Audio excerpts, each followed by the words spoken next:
अलैकुम play group. आज आपने उर्दू नॉन प्रिंटेड कॉपी पर लिखना है अलिफ ता से।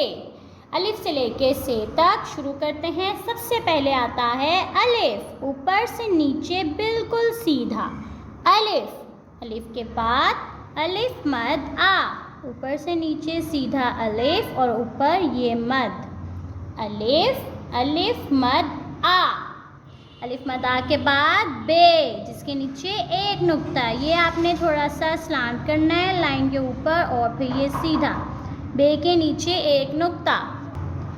अलिफ अलिफ मद आ बे, बे के बाद पे, स्लांट लाइन के ऊपर लिखा फिर सीधा ऊपर। बे के बाद पे, पे के नीचे तीन नुक्ते पे।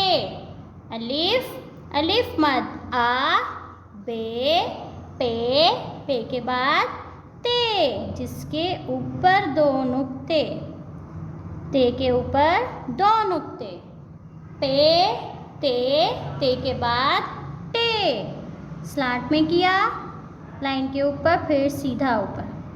इसके ऊपर छोटी सी तोएं टे के बाद से, स्लांट लाइन के ऊपर लिखा और ये ऊपर। से के ऊपर तीन नुक्ते।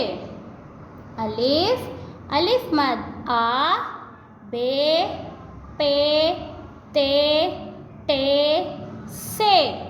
अब आपने इसको बहुत अच्छी सी राइटिंग में लिखना है और आपने रफ कॉपी पर इसकी मश्क भी करनी है। अल्लाह हाफिज़।